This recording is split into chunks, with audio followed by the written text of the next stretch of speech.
Yo, Crypto Nation and mining family, what's going on out there? What's up? What's up? What's up? Got Jason the Tiger Osborne dropping that FA bomb in there, going buy that dude. You know it, dude. You know it. When you know, you know. You know? Just saying.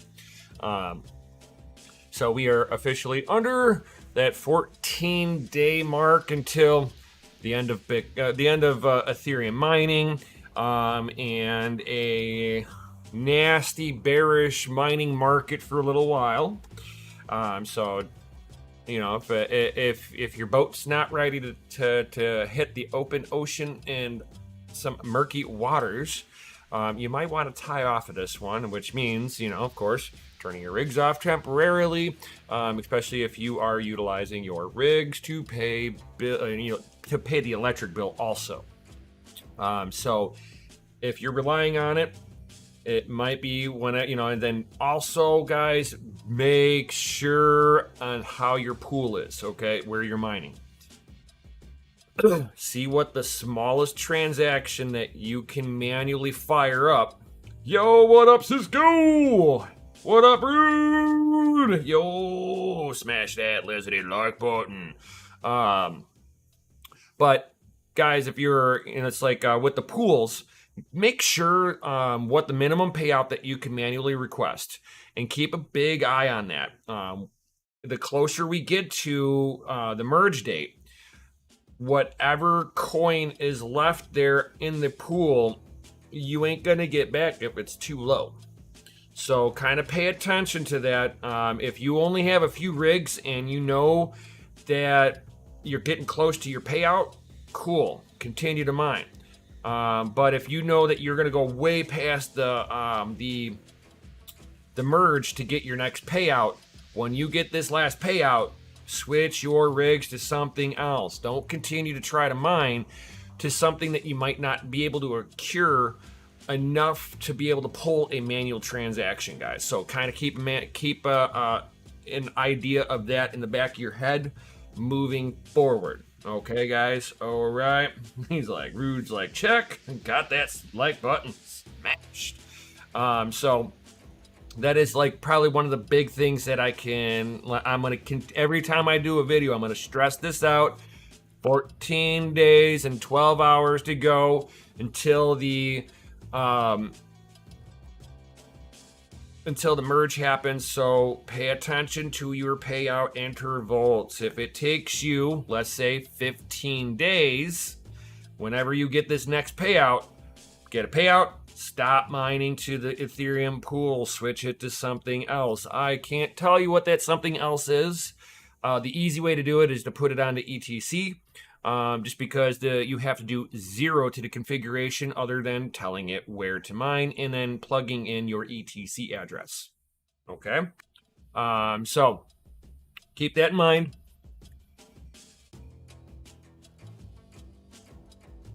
Jason, with whenever Ethereum moves to proof of stake, what were the gas fees going to be like? The gas fees are going to be identical.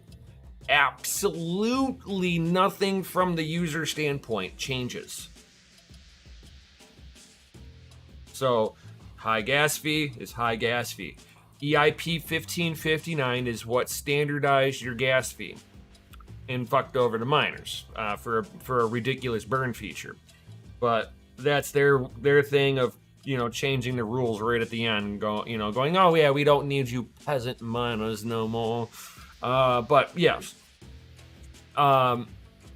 there should be really no change to that. They still will the staking pools will still be getting MEV.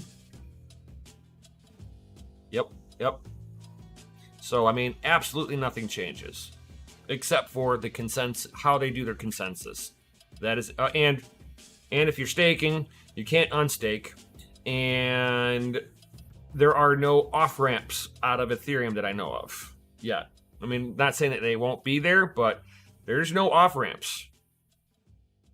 I see on ramps, but I don't see off ramps. So we'll have to see. I hope that people will be able to, after the merge, be able to liquidate Ethereum tokens for the ETH 2.0. But as far as it looks, I don't see any. I don't see anything of the mining, any of the exchanges supporting Ethereum 2.0 quite yet. So there might not be any on or off ramps of Ethereum 2.0, which means, check this out. After the merge, value is permanently locked in there.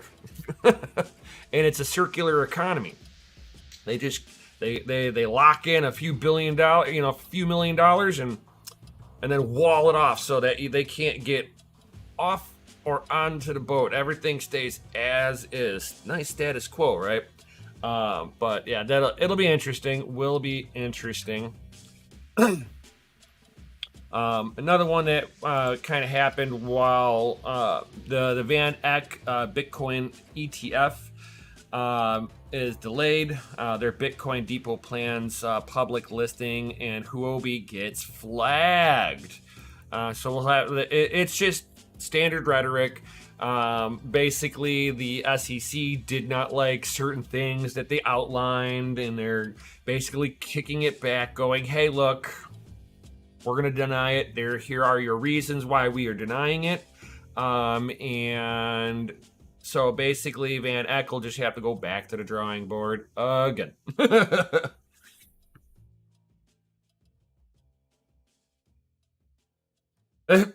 Yeah, maybe gas will go up whenever when everyone moves their coins to the exchange to sell. If that ever happens, you got to remember they're waiting for the stakers can't even take their coins out until they reach the Shanghai update, and and hopefully they don't get Shanghaied in the process, because they're not going to allow a mass exodus of stakers off of it. They will stakers, and I'm almost positive that they'll. I'm not sure how they're really going to be planning on moving coin around. I don't think they really thought this one through. They were just like, we just got to get those dirty miners off of here. That's all we worry about right now. We got to be virtue signaling here for the lowest energy usage. We got to be green like all the other woke nations, because go woke, go broke. Hopefully this isn't another issue with that. But the Van Eck Bitcoin ETF is delayed. I don't really care about the ETF. It's just a fund. That's all it is. This is just a fund. So to me, it doesn't matter. They don't, with this fund, they don't physically hold Bitcoin, or they're not required to hold Bitcoin 1-to-1 for every dollar in the fund. So I have issues with that. Now, the one that I'm more interested in is the spot ETF, which that means that for every dollar that goes in, they buy Bitcoin with it. It is a 1-to-1 on holdings to investment. Yo, what up, Integrated? Integrated guy, what up? It'll be interesting to see them try to push a spot ETF instead of just a regular ETF. So I mean, and I'm not sure if they had in there in a spot ETF with this, because the SEC has been denying time and time again any spot ETF. Once you have the spot ETF, it becomes more of a household product to the stock market, because it's a commodity that they understand with gold, and you'll have people actually getting involved with, from the trader standpoint, into Bitcoin the same way that they go into gold as a hedge in the market. Gold is what Tether is to Bitcoin. And if we give them two versions of gold on, in the stock market, you'll see more trading within and out of Bitcoin. You'll see probably a little bit of a spike up, because you'll have the initial dump in. And then you'll see a little bit of arbitrage, and then hopefully it just kind of stabilizes out. But the SEC is just hammering on the idea that there will be no spot ETF. They have denied everybody as so far into doing this. Womp womp. So, but did you guys check out the AMD premiere of what they were announcing, of the announcements that are coming out? So let's check it out, guys. Bam, hey, everything worked. So AMD confirms Ryzen 7000 series featuring RDNA 2 graphics. You heard it, guys. They have onboard graphics coming in mainstream. Me personally, I like this idea. The reason that I like this idea is, you ever have a troubleshooting issue with hey, I can't get it, I'm getting a black screen, what's the issue? Well, let me plug it into the motherboard real quick. Oh my god, my video's coming through the motherboard. Must be a BIOS setting and it's not using my GPU. Now I can go in there. It's the same way that Intel does it. Now, it's not going to be anything hardcore. The APU graphics cards are still going to be far superior. So don't be like, oh, I could play a video game on it. Not that somebody's not going to try to play a video game on it, but don't expect this, high-end performance off of it. It's like, yes, it's going to have integrated graphics on here, but its core count, it's going to have 2 cores. It's going to hit 2.2 gigahertz. Its base clock will be 400 megahertz. And it will support USB Type-C DisplayPort. That is cool. I like this. And then the other thing that I happen to like on this is, you notice this is what the chipset looks like. Okay.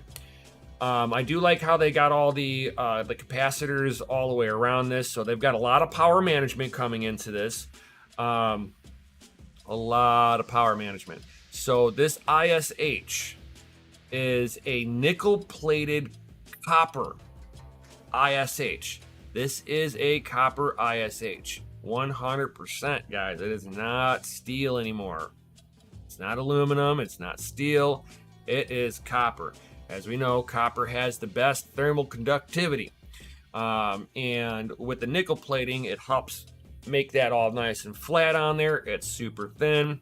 Yes, nickel has a good, pretty decent heat transfer rate on there too, but copper is the king. I like that idea. It should be able to hold temperature a lot better.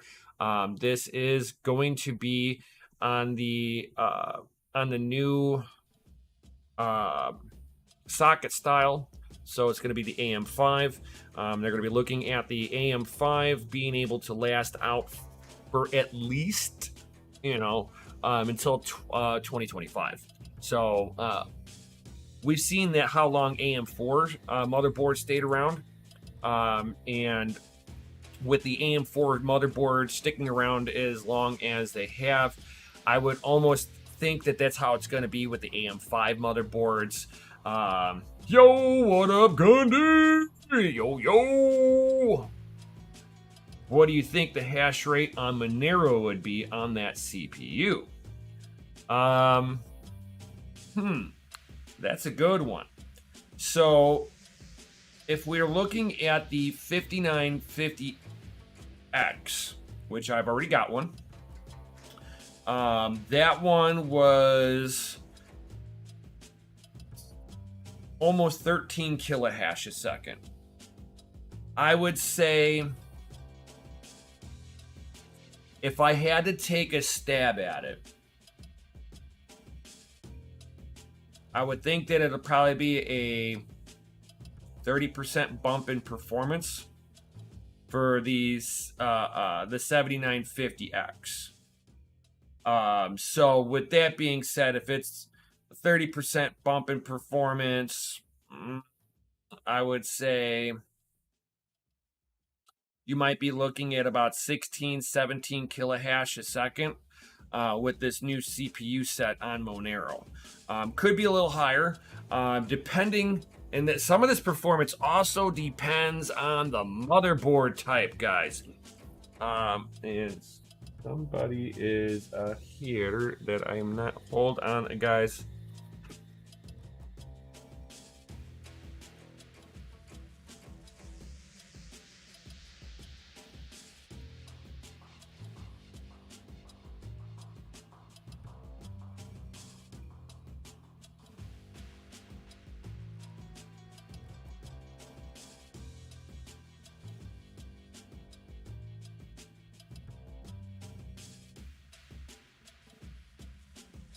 People working on the house.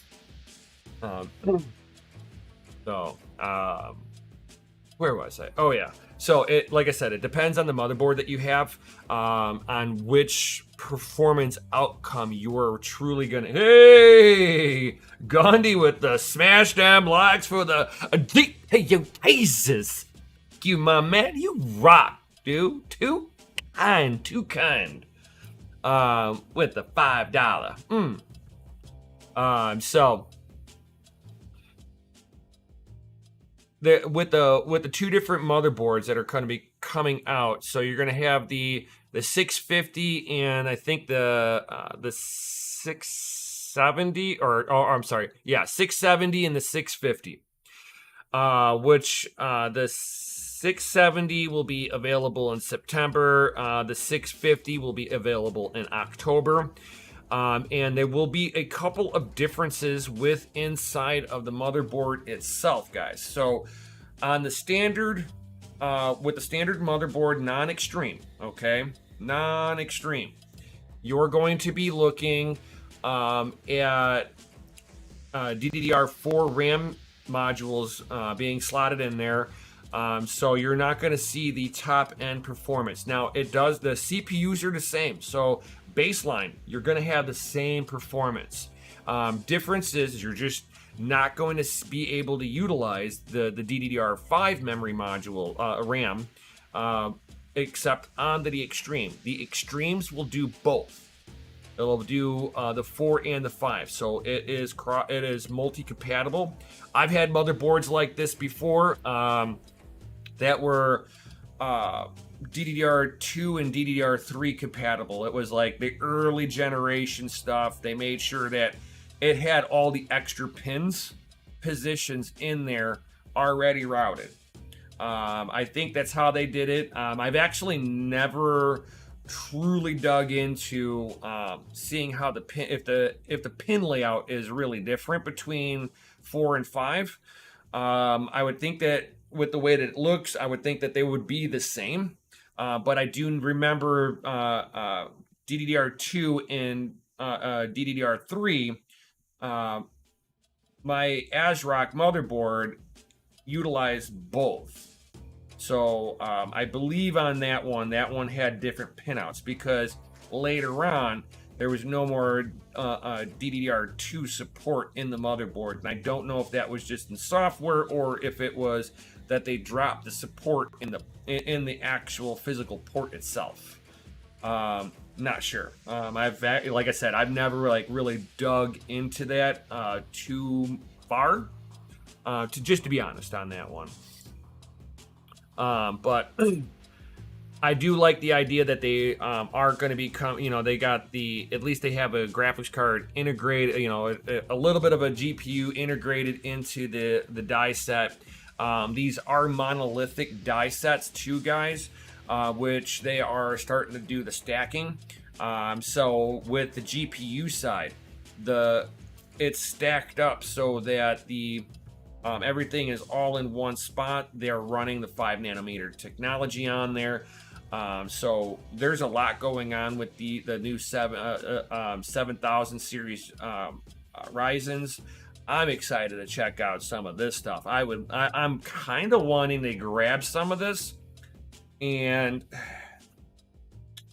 I don't know if I want to replace my my setup here with my Threadripper, or do I try to keep on building out on my Threadripper? I'd like to get the 2nd gen Threadripper, but I'd like to also play around with the newer chipsets on this too.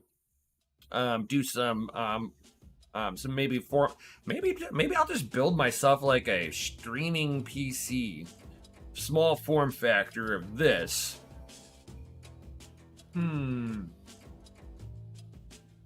Because I'd like to get that. I mean, and DDR5 is pretty expensive, but the price will come down over time.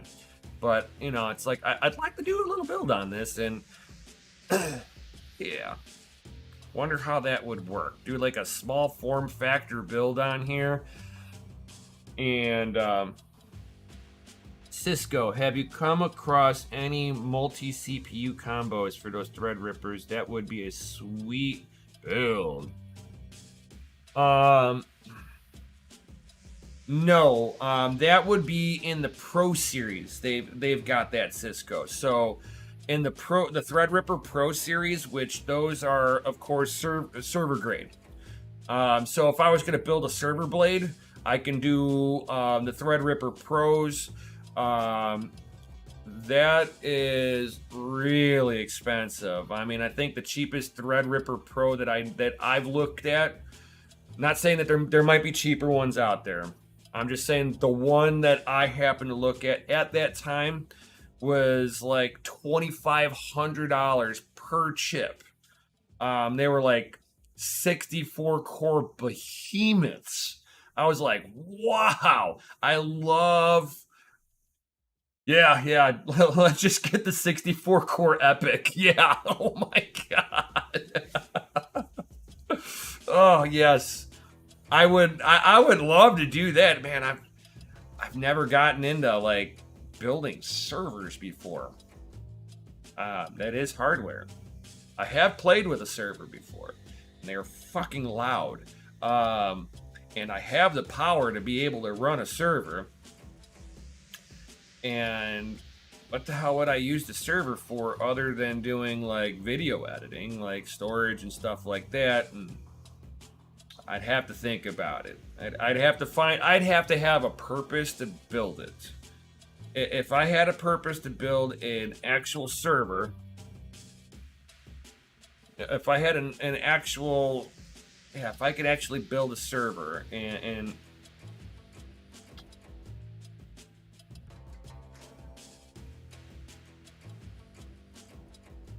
you've changed out the epics before. They are big. Yeah, I know. Dude, I think they're like almost double the size of my Threadripper. Am I wrong, Gundy? You've held them. I've only seen pictures of them. But from what I understood, they were like double the size of my Threadripper, and my Threadripper is huge already. The Threadripper and the Threadripper Pro are the same size. So if you've had a Threadripper Pro in your hand, and an Epic, it's like thick, so thick. Oi!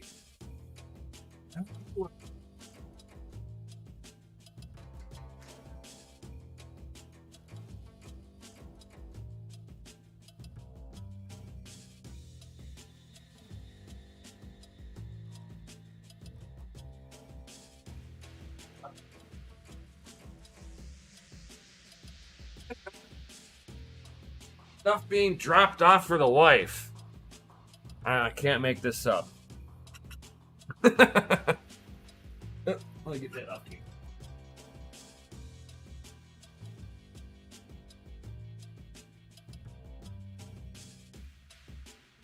Close to maybe 1.5 year Threadripper. Oh my God, that is huge, huge. Yeah, if I had a reason to build to build out a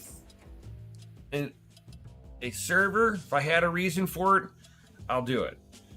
But I'm not gonna. I just don't want to go down the rabbit hole of buying that. I mean, I could use a storage. I can use a storage device, like for editing and stuff. But to like just outright build, and they're fucking expensive to build.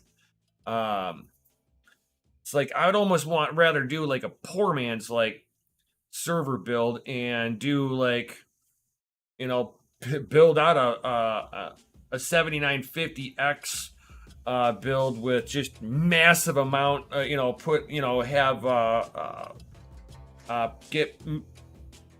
get a bunch of memory, just put it all into RAID memory mode and make it completely redundant on itself, and it would work just the same way. The only thing I don't get out of it is I don't get the the high speed, you know, 10 gigabit per second fucking internet out of it. It's going to be your standard 2.5.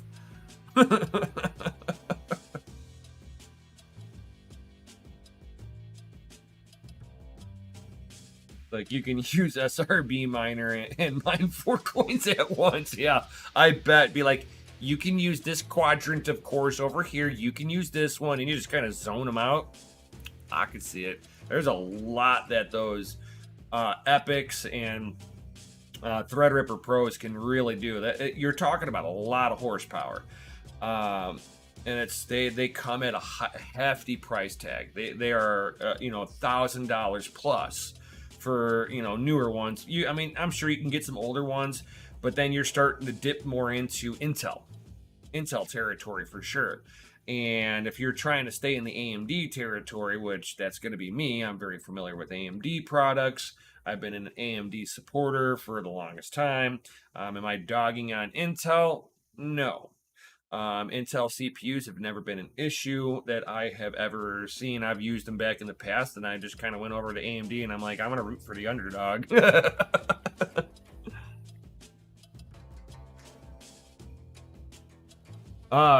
Jason, yes. You will see that graphics cards, CPUs, and ASICs, and FPGAs, you see their price kind of do one of these numbers right along with the pricing of them. So I mean, like the price of Bitcoin and the price of all the mining gear, they go in unison.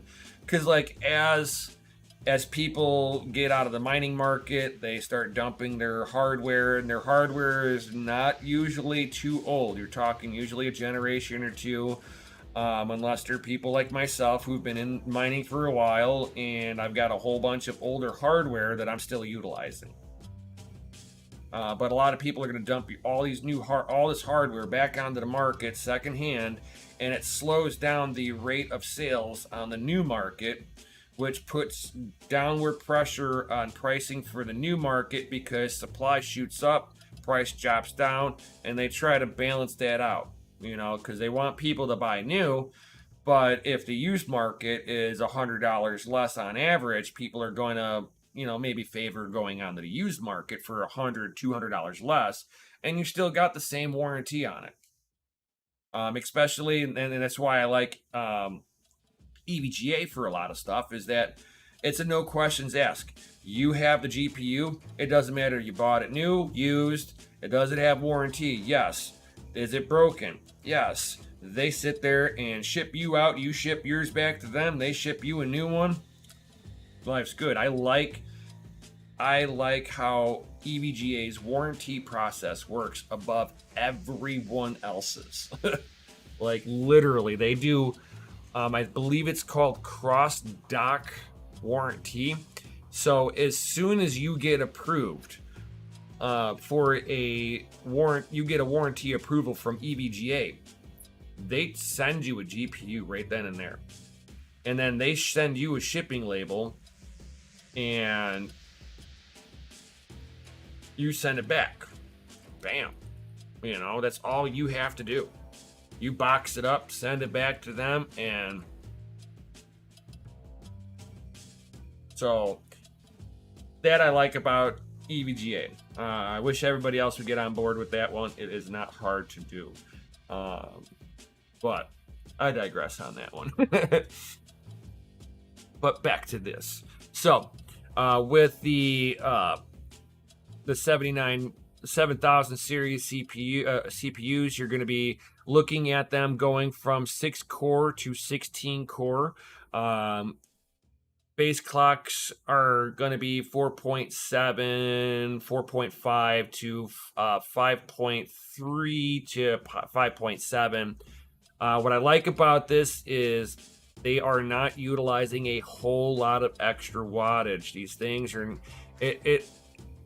you're not going to need to get a new power supply because the latest CPU came out.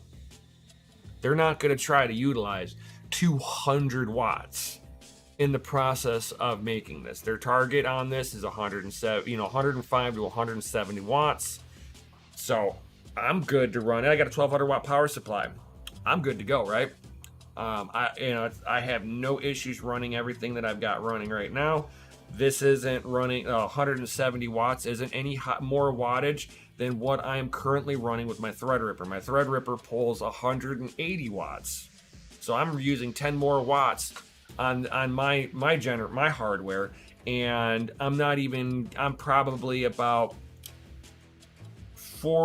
I'd say probably around 60% behind on performance over this CPU alone.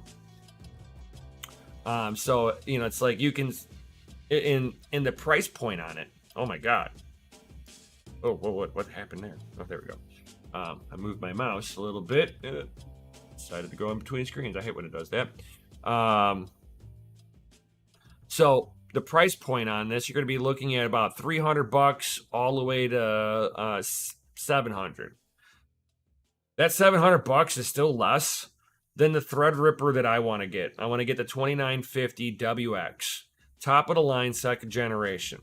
Do I really need it to be like that? No, I can do the the 2900X and be perfectly good, but I'd like to have it binned. I was kind of holding out for it. So I haven't bought any other CPU for it because like they want over $1,000 still for the CPU, like it's gold or something. I don't get it, but whatever. So this higher performance CPU is going to be available for $700, which is probably about $400 less than the Threadripper that I want. And yeah, that's not bad. And I get 80 megabytes of 16 by 64 on the L2 and L3 caches. Now, when it comes down to AMD Expo, AMD Expo is the AMD's counterpart to XMP for Intel. Okay, so Intel has XMP, which kind of helps overclock the RAM to the CPU, helps put them into a better overclocked matchup. There'll be about 15 kits at launch of DDR5, 6400 mega transfers per second RAM, ranging from ADATA, Corsair, G.Skill, Kingston, Gilles. They're going to be expensive, guys. You're going to be looking at about 11% performance in gaming at 1080p, low latency of the DDR5, down to 63 nanoseconds cubed, which that's fucking fast. But the one thing I love about it is open source. Expo technology is open source. Boom. This is why I got behind AMD. This here. AMD tries to make their stuff open source. Why? It helps provide innovation. So it's not like they're not going to be looking at, they don't get data when somebody messes with something and makes a profile change. I'm sure ET phones home, or they know somehow it's on the network, and they can sit there and see a lot of that stuff that you're doing if you are also doing it as a public project. So open source for the win. I will always support anybody that allows open source. It's licensed and royalty-free memory specifications. It means they didn't do anything to have IP on this. So they did not copyright anything. They didn't license it. Nothing. This is true open source. They want you to go play with it, guys. Go play with it. Break it. You want to know why they want you to break it? Because you'll buy more. No. It just gives you a little bit more flexibility with what you're doing so that you're not being constrained into a particular sandbox. If you want to hurt your equipment, they're going to give you the ability to do so if you want.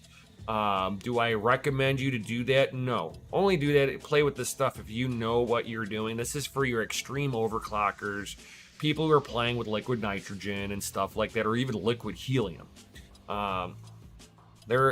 This is some of it for them. Not every aspect of this is going to be something that you're going to ever utilize in your own rigs, gaming or not. It's like, MC, off topic, sorry. Can you BIOS flash a 56 series to a 5700 series? I'm on AMD Info. It shows Navi 5600/5700 for your 5700 XT.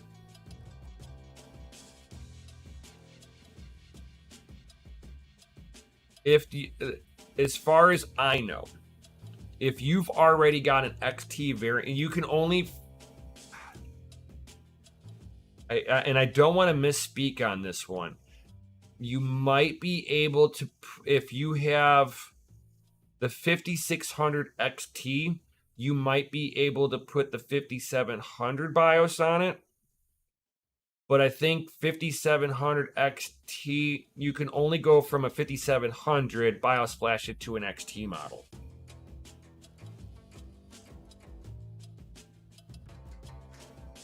Yeah, you should be able to, if you have a non-XT, you can flash it to the XT variant with no problem.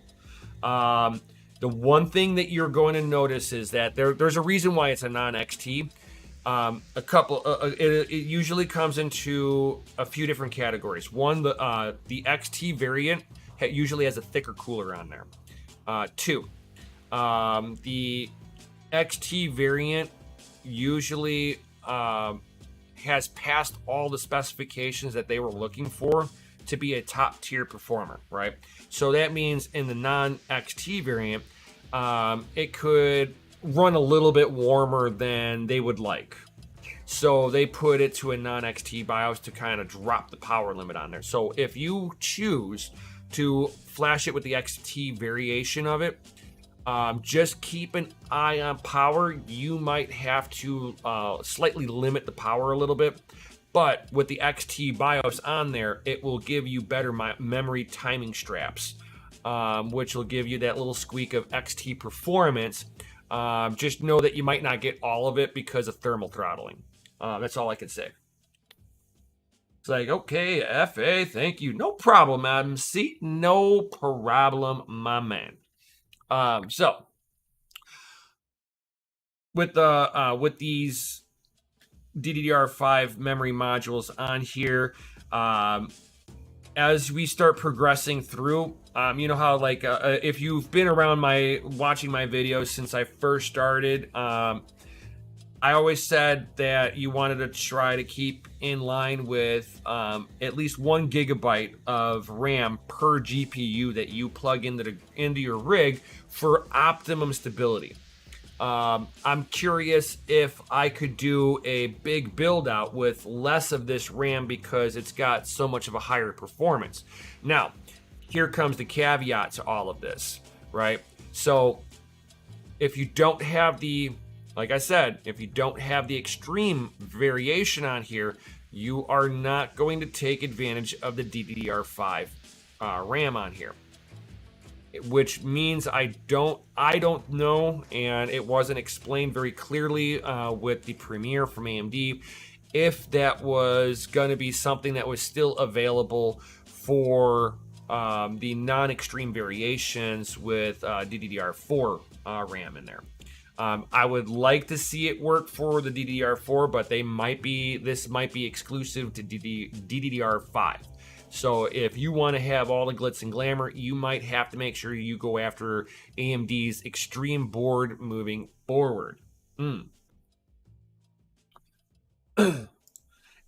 CPU-Z already has support for the Zen 4 architecture. So everything is supported for getting data for anybody who's overclocking, doing videos so that they can verify within software what they have. And it's going to be working with the X670 and the B650 motherboards, extreme and non-extreme, supporting the DDR5 overclocking profiles on there. So it will be in full support of everything. So if you get one of these and you're looking for, getting the data as you overclock, you will have all the support that you're needing on all of this, which is nice. So if you haven't done so, you can definitely update your CPU-Z, not GPU-Z, but your CPU-Z. And the one thing that I was actually kind of, I've liked ASRock for a long time. I've used a lot of their stuff. I am a big fan of the ASUS ROG Strix lineup also. The ASUS ROG Strix gives me the overclocking ability that I'm looking for with all the power management that I require, right? Where ASRock is like kind of my cheap go-to for it gives you all the feature functions that you need. You might not be able to overclock the snot out of it. Things might have changed over, with this next generation, that you might be able to overclock the snot out of it. It kind of depends on how they decide to actually do their power management, how many phases that they put in, how many different power phases they put into the motherboard. And you get motherboards that look as cool as this. I'm sorry, I would pimp this board out. This looks like I should make a computer case with it and name it the Trading Paint Case, and do a modified case where I just sit there and paint splash a case, paint splash a GPU, or find a GPU that has a similar paint splash design setup on there, and just do the trading paint build. I like this. This is pretty sharp. Now, this is the bare board, of course. Nothing on there. There's probably product info in the lower corner that's like right next to my camera right here. Right here, all that stuff. It's all blurred out. It's probably all product information, so I'm not surprised that it is blurred out. But you can see the potential. Let's see here. 1, 2, 3, 4, 6, 7, 8.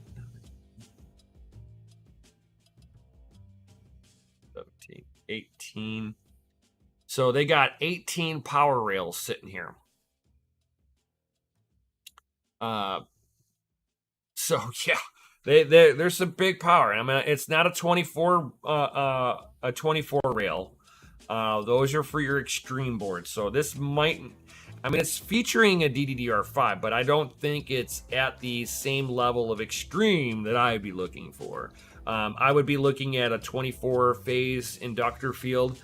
This is only an 18-phase that they're showing here. So, like I said, this is why you don't get the overclock the snot out of it, is that it doesn't have the actual power to do it. You need the 24-phase power rail in there. They're not going to be putting anything extra on the back side of the board. They don't do it that way because they don't want that to ever accidentally come in contact with the computer case. So they'll always put this stuff up on top where they can put a cooler onto this also. So it's like, I know that they're, with 18 phase on here, this is going to be good. Don't get me wrong. It's going to be good. You're just not going to get the extreme overclocking with it. Is it something that you need to do whenever you get it? You have to overclock it to the extreme. No.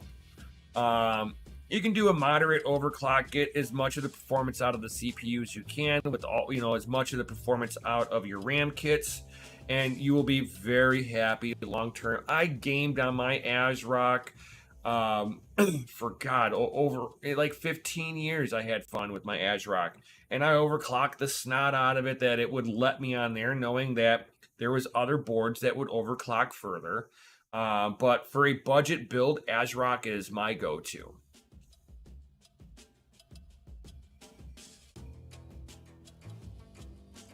Exactly, Rude. It is a budget-friendly gamer board. And the look on this thing, bro, it almost makes me want to grab one of these. It's like I almost wish that I could buy a bare board just like this. I'm like, just give me the PCB.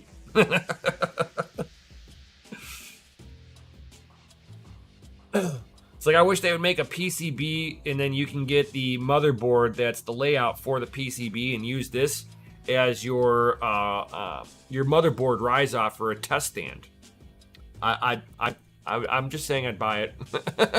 ASRock, if you're ever listening here, I want this. I want this to be the test stand for the motherboard. Bam. I'm just saying. Just saying. So yeah, that'll be very. It's like I'm like I said, I'm almost real tempted on buying this. Now, with the DDR5, RAM in there, you're gonna get you're gonna get the majority of your performance of what you need. Even if they get an extreme variation on there, you'll have you'll have all your extreme functions on there from the extreme lineup. You're just not gonna have the overclocking headroom on it. That's all. So. But budget friendly. Love this stuff. I love it. And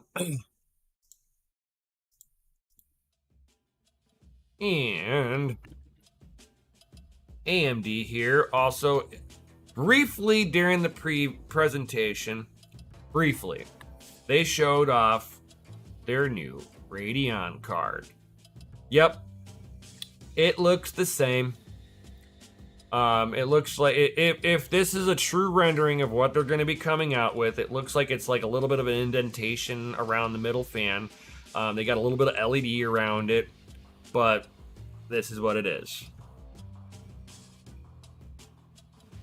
Oh, nice, Root. Oh, that's awesome, Root. ASRock was your first motherboard. Nice. I had my first motherboard was a Dell Dimension 3000. Yep, it was a Dell. But that was when Dell was still good. Just saying. Oh yeah, the AM3. Nice. God, I don't even remember. With the Phenom 2. Yeah, that's what I had. Hold on, Rude. Everybody, you're gonna hold on here for one moment. I'm gonna bring a flashback to Rude here. One moment.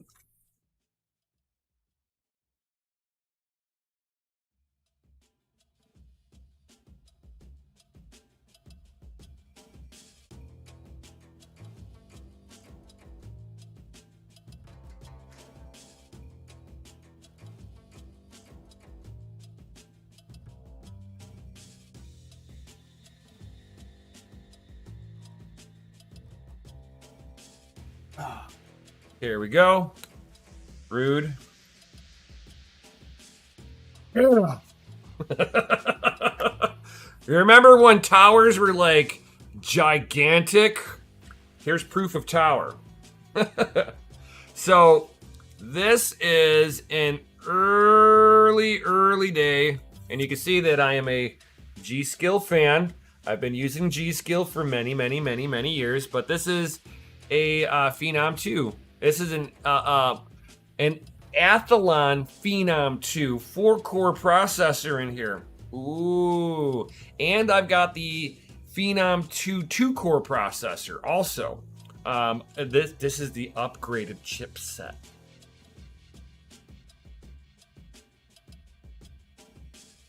So the RAM kit in here. So this is Phenom 2 dual channel DDR3 1800 mega transfers per second. 2.6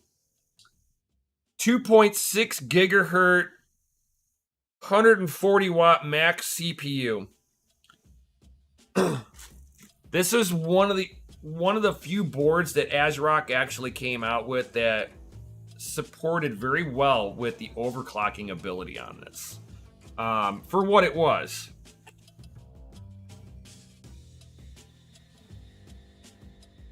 MC's like, I never had cool shit. So this is DDR3, 2 gigabyte, CL88821, 1.5 volt. I think I had this thing at 1.15 volts, overclocked on this, getting its maximum 1800 mega transfers per, or no, this one didn't have that. No, yeah, that's right. This has only got 1333 mega transfers per second. So this is about as slow as you can get for GDDR3.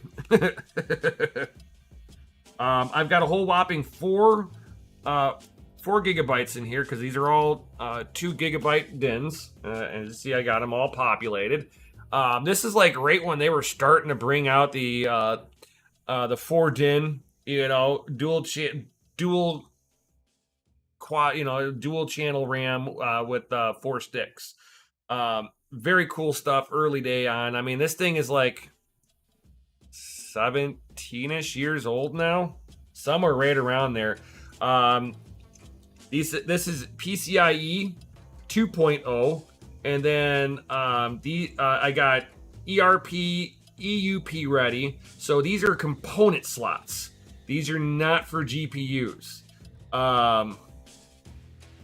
Yeah, very interesting stuff. I gamed on, like I said, I gamed on this for 15 years. This is, whenever I retired this, I built the PC I'm using right now. I went from this to Threadripper.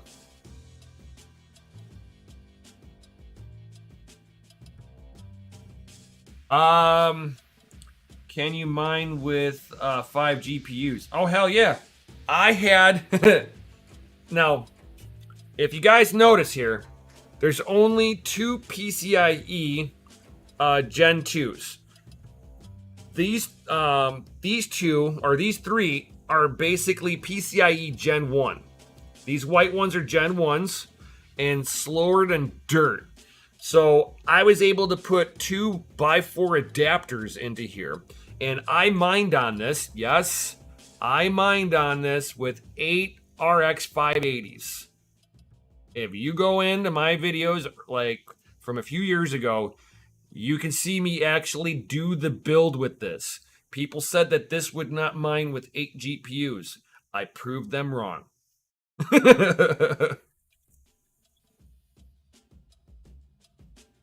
And that motherboard still works. That is a trooper board right there. It's like, dude, FA, yeah. So DDR3, all that, like this motherboard was around before Bitcoin. It fucking mines, dude. There's no reason. Why is it not mining? So the CPU is not worth mining on. It's got about the performance of a Raspberry. It's like the performance of 2 Raspberry Pis with like 100 times the wattage. So this thing is like 95 watts when it goes under load, for like 225 hash a second. My Raspberry Pi, I get 115 hash a second for 5 watts. It's just not worth running that on there at all. Um, will it do the 30 series? Oh yeah, no problem. It doesn't matter what you have on there. The GPU does not care, and the reason why is when we're mining, we're mining on a buy one adapter.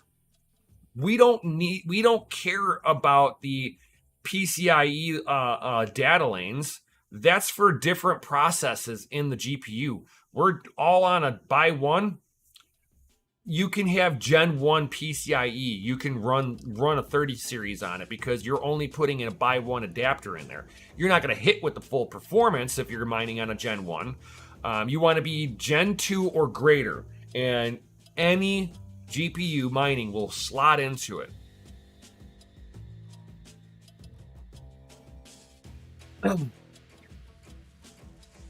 But yeah, you can sit there and put you can look for the U-bit 4-way splitters, and you could put 4 GPUs in each slot, and it's perfectly fine. You're good to go. There's nothing holding that card back, that motherboard back from doing it at all. Now, if I was going to be gaming with it, the CPU would be the bottleneck.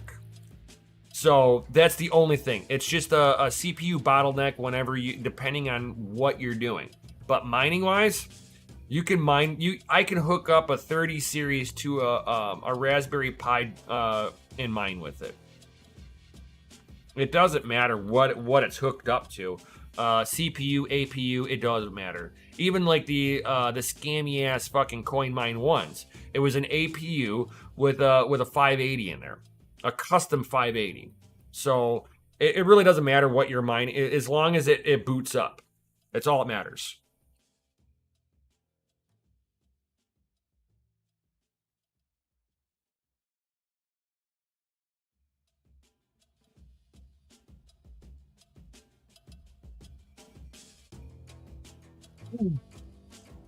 Hey, don't say that, MC. You ain't dumb.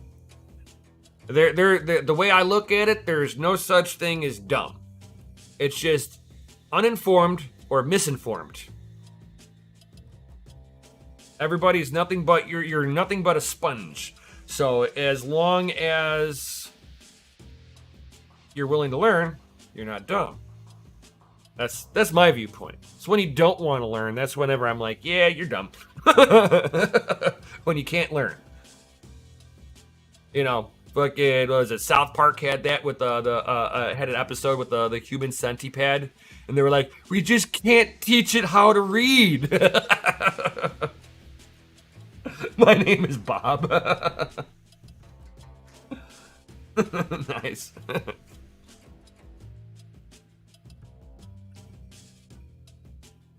All right. So back at it. So with the new card, we haven't seen too much. They didn't really talk. It was like we got a 7000 series card. We have this new GPU coming out. Yeah, and they showed this like kind of cool looking game that you know damn well was optimized for AMD, but still doesn't matter. Everything else is fucking optimized for NVIDIA with Intel. So well, I'm gonna give AMD a pass on this one. But they were doing 4K gaming. The game looked amazing. The graphics looked pretty good on there. Now again, they only briefly talked about it. And you know that they were putting it with the 7950X on an extreme board with the Expo, their XMP variation enabled, but they were rendering at 4K resolution on ultra settings with a pre-production RDNA 3. Usually pre-productions aren't as polished, so they might have more performance on there. And their flagship is going to be coming with 24 gigabytes of GDDR6. I don't know if the GDDR6X memory modules are something exclusive to NVIDIA, or are they, is it just them saying, oh, we binned these? So I would think that AMD with their flagship, they would be binning them too. So any of their higher end GPUs, 70, I just don't see them not having binned architecture stuff on there. That would be my thoughts on this. I don't see any reason that any person would ever sit there and not have their flagship be like the bend of the bend. So the 70, it's like with the CPUs are going to be great. In my opinion, I think that they're going to put Intel on the run with this new CPU. My opinion. I know I'm a little biased on it, but it's still my opinion. But I'm more curious to see how the new GPU is going to be running, since AMD's GPU market share has been going way up, guys. Their market share is they're not overtaking on Nvidia at all with the GPUs, but they are definitely starting to nip onto their coattails, which I'm happy for. Just to be 100% honest with that one, I am 100% happy for this. I have no problem with them being, continuing this trend. It's about time, is the way that I'm going to look at it. About freaking time that they took some kind of market share. It's like there's like this little graphic here, it kind of shows it. It's like from quarter to quarter, you can sit there and see that AMD's market share here at the bottom is ticking up. Nvidia market share ticked up a little bit during the GPU boom, and then since the crash now, they have lost quite a bit of market share.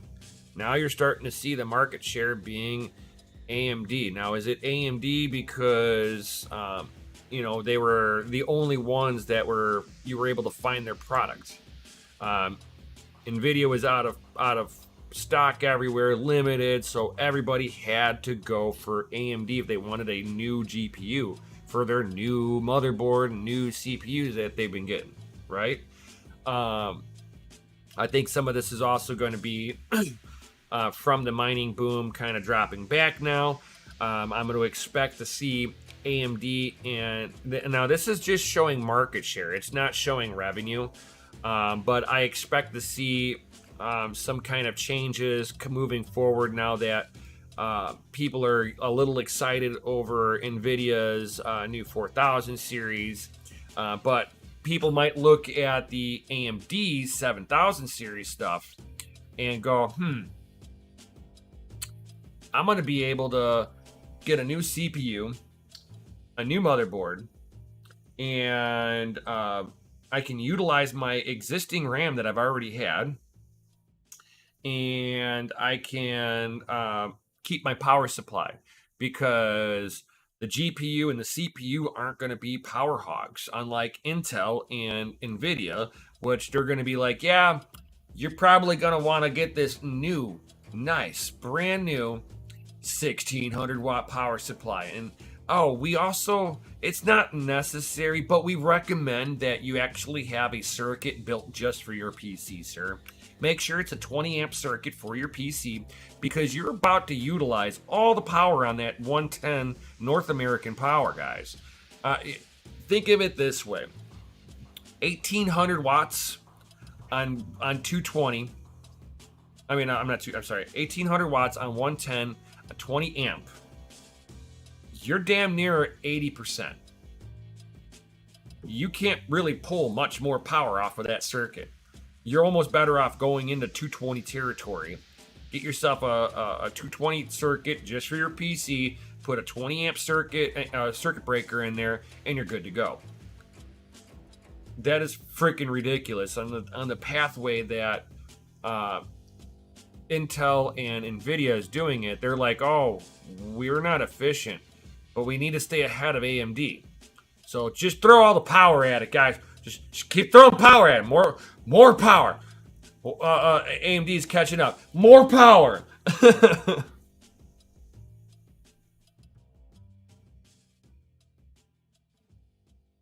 Yeah. Oh yeah. You can put the GPU chips on the RAM. It's like, yeah, power. Give me power. Yeah. So I mean, I see a lot of what Nvidia and Intel are doing. It's not going to be sustainable. At some point in time, they're going to have to go back to efficiency. And as they go back to efficiency, are they going to be able to compete performance-wise with AMD? Sitting there on their coattails going, it's been a little while, but yo, we're here. Make one mistake. We're going to dethrone you. I think that's about where AMD is at. They're at that point where all they're waiting for is one of the giants to make a mistake. And you can see with market share, Nvidia is neck and neck with AMD. So yeah, it'll be interesting to see the stuff going forward. I enjoy to see the competition in the market like this, because with the competition and the price of Bitcoin dropping, we're finally seeing the top blow off of GPU prices, and they're coming back down to earth. So if you bought GPUs during the height of it, don't be discouraged that you bought expensive GPUs. I did too. So you're in the same boat as me if you did. Because of the fact that you got to look at this as you either needed the GPU, and there's no point in selling. You're not going to get your money back for it, so you're stuck with it. So you're gonna, and I just got in, like, I had to talk to somebody about this too, that they were complaining, oh, this isn't worth $3,000, and I'm like, it was when you bought it. Stop bitching. When you bought it, you were more than happy to buy it at that price that you paid at that time. Just because the prices come down now, a few months later, the mining market busted. You can't sit there and hold that against anybody who sold you equipment at higher prices. The vendors or the secondhand market is not the reason for it. It's supply and demand. So with that being said, it's like to see that Nvidia and AMD are neck and neck, and Nvidia has just lost market share domination for the first time in a hot minute. It's like they have been teeter-tottering, losing that market domination. And I think some of it is that Nvidia really just kind of treats their customers as fucking chumps. Going, yeah, we're gonna put out this product here. And I've seen this through other product launches of Nvidia. And they go, oh, we got this. And then AMD launches a product and they're like, oh, we're now going to release this one. And everybody who bought the first generation on that hardware is going, really? You're going to add all of that? I paid top dollar and I'm going to get shafted? That's almost just like people who are about to get shafted with, wait for it, the next Nvidia card. Bum, bum, bum. So which one do you think they're going to release first? So they're going to, looks like they got two flavors of the RTX 4070. One with 10 gigabytes and one with 12 gigabytes. And you're like, oh, it's just the amount of memory that's on there. That's all it is, right? No. So if you get a 10 gigabyte variation, you also get 160-bit bus width on the GDDR6 memory module configuration. The 12 gigabyte will get the standard 192-bit spec. And neither one of them have been taken off the table. So I think we're going to see an early launch, and a late launch, or we're going to have TI and non-TI. Now, if they go TI and non-TI, okay, I'll give them the pass on this. If they do this fucking launch like they did the other one, where They put out this one at 10 gigabytes. They put out a non-TI at 12 gigabytes. And it's faster. Considerably faster. But, they nerfed the core on it. No, that's not how I want to see a launch. I think that's a big middle finger to anybody who buys it. And they turn around and go, oh, this is the next generation on the 4070. And it's a non-TI. That's a big middle finger to anybody who bought an early model. Going, oh, we made it better now. And what? You want them to sell that card and buy the new stuff? For what? A few cent for a small little 2% a rounding error of performance increase? But if you put it under a workload, that's where you're going to see your performance increase. I think that's to me, it's disingenuous from them. If you're going to do this, make it a TI. It's I give you a little bit more leeway if they just make it a TI.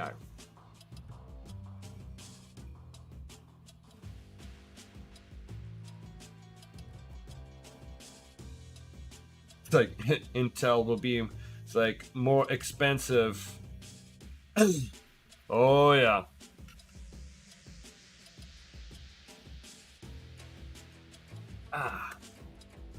All right. But yeah. It's you can see how it kind of hits me, right?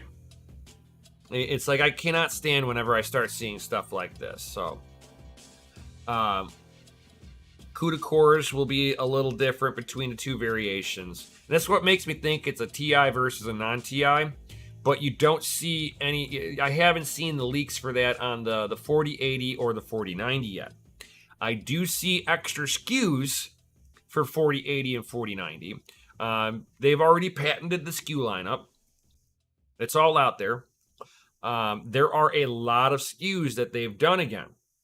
This usually means multi-tier launches depending on what AMD does. So I'm not very, it's I'm curious to see what they're gonna do, but if they do this shady, it's gonna just make consumer confidence in them kind of drop a little bit, I think, because this will be, a couple of generations of just shit launches. You cannot consistently have shit launches and go, it's supply chain issues. AMD's not having this fucking problem. Sorry, not sorry. But your wattage pull on these things are not going to be too far from each other. But what I think is kind of funny, so on the 192-bit bus width on there, the maximum bandwidth will be 504 gigabytes per second. The 160-bit bus will get 84 gigabytes less in lower bandwidth. So if I took 504 and I minus 84, we find out that the guy who made the 10 gigabyte might have been a stoner, because that's 420 gigabytes per second of lower bandwidth.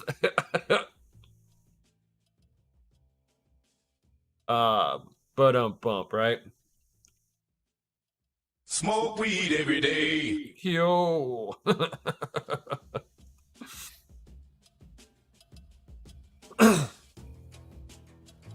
Yo, what up, mine and hodl? So, but I would think that this is more than likely gonna get a little more performance or the same performance as the 3080 non-TI, in my opinion, with the 4070 12 gigabyte. Now, if they put out the 10 gigabyte, I think will be on par with where the 3070 is, maybe 5-10% better in performance uplift on it. I don't, and that's if that. And considering that mining Ethereum is going to be gone by the time this comes out, trying to put this into mining forms for the new mining standard, it's like what are we gonna fucking do with the measurements on this, dude? Everybody's like, oh yeah, I get this X amount of mega hash per second on, and everybody knows you're talking about Ethereum. Now what's the hell is going to be the standard of everybody sitting there and testing with? Is it going to be Ethereum Classic now? Hey, aloha, my man. Aloha. Mahaloha. From Honolulu. That is awesome, man. I'm just a little jealous that you're in Honolulu, man. You are in God's country. Except for when you go to the grocery store and you see your God-sized fucking grocery bill because everything is imported in there. Oh God, I would love it. I'd love to live there up until you had to pay for anything. Anyone mining Nexua? Man, I kind of wish I did before the pump. I had a lot of hash rate. It would have been stupid profitable. I missed it. Unfortunately, I did miss that that whole pump event. If you got it, dude, congratulations. I will give you a gold sticker if you got it. And hopefully, if you did mine Nexua, hopefully you were able to get your profitability. I know your profits off of there at the same time. I know people who were having issues trying to move the Nexua cross-chain to get it onto an exchange. Something about 700 confirmations or something like that, taking a considerable amount of time to move it through network.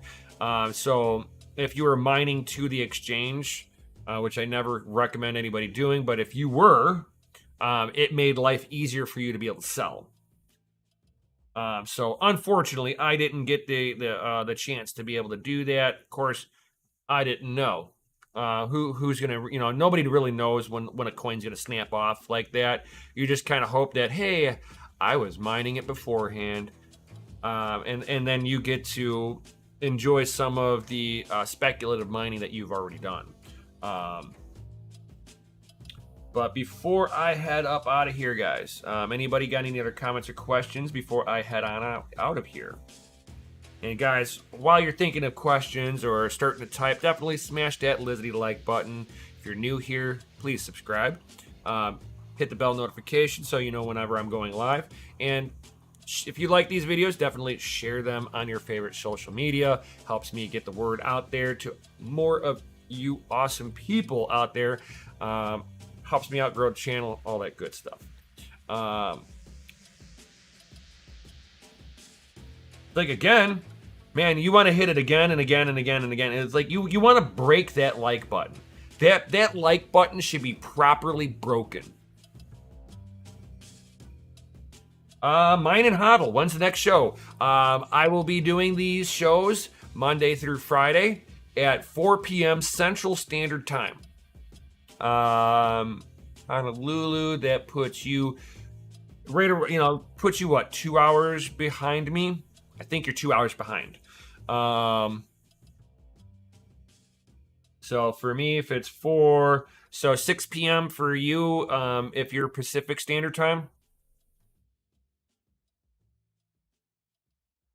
That's what's up, Tiger.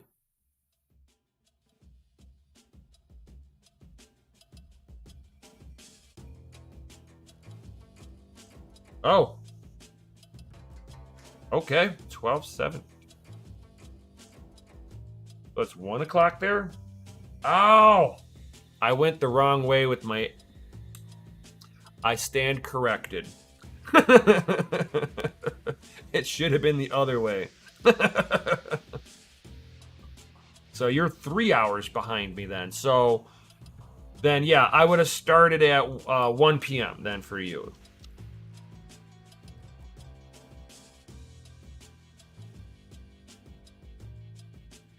I'm thinking of the other way. I'm thinking of Gundy, my man Gundy on the East Coast.